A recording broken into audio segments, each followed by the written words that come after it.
the White House Coronavirus Task Force coordinator said on Meet the Press that there are encouraging signs but that reopenings will be slow. Dr. Deborah Birx, the White House Coronavirus Task Force coordinator, said Sunday that while the coronavirus trends give her great hope for slow reopenings over the next few months, many of the social distancing measures that have upended American life will be a fixture through the summer.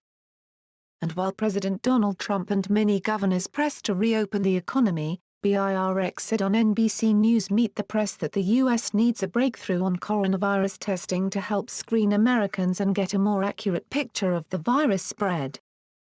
Birx said the task force intends to continue working with states to scale up testing for those sick with the virus. At the same time, she added, we have to realize that we have to have a breakthrough innovation in testing for those who have already had the virus but had either mild or no symptoms.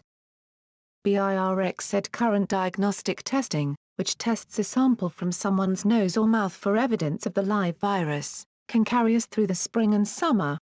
But she added that there needs to be a significant breakthrough with antigen testing, which can discover whether someone has already had the virus and can help screen large numbers of individuals quickly. Better understanding the extent of the virus spread is key to ultimately relaxing restrictions that have hamstrung the American economy and American life, even as the World Health Organization warned Saturday that there's no clear evidence that someone who has recovered from COVID-19 is immune from developing a second infection. Birx also addressed Trump's recent musings about whether disinfectant or ultraviolet light could help treat people infected with the coronavirus, comments that Trump later said were sarcastic. On Saturday, she told Fox News that the president was digesting information about a recent study about the effect of sunlight on the virus, comments she reiterated Sunday. I also made it very clear, and so has Dr. Fauci and everyone associated with the task force, and the clarity around this is not a treatment, she said, referring to Dr. Anthony Fauci, director of the National Institute of Allergy and Infectious Diseases. All of us are very clear in our discussions with the American people how we are looking and utilizing data to drive decision-making within the task force.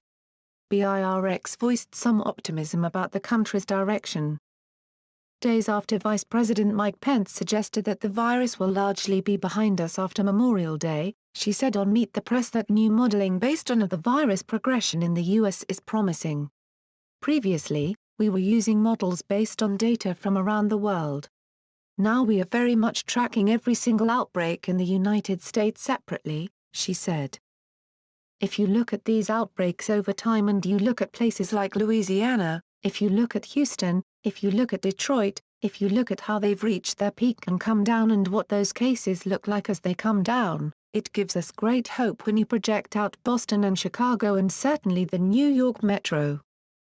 Social distancing will be with us through the summer to really ensure that we protect one another as we move through these phases, she added.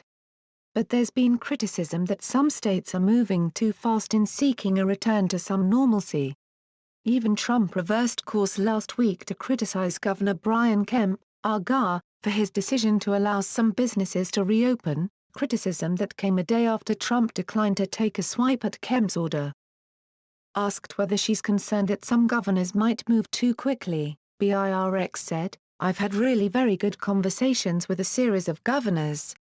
And they've really been very insightful of how they're looking at this. They understand the risk. And they talk about this not as turning on a light switch, but slowly turning up the dimmer. Very slowly.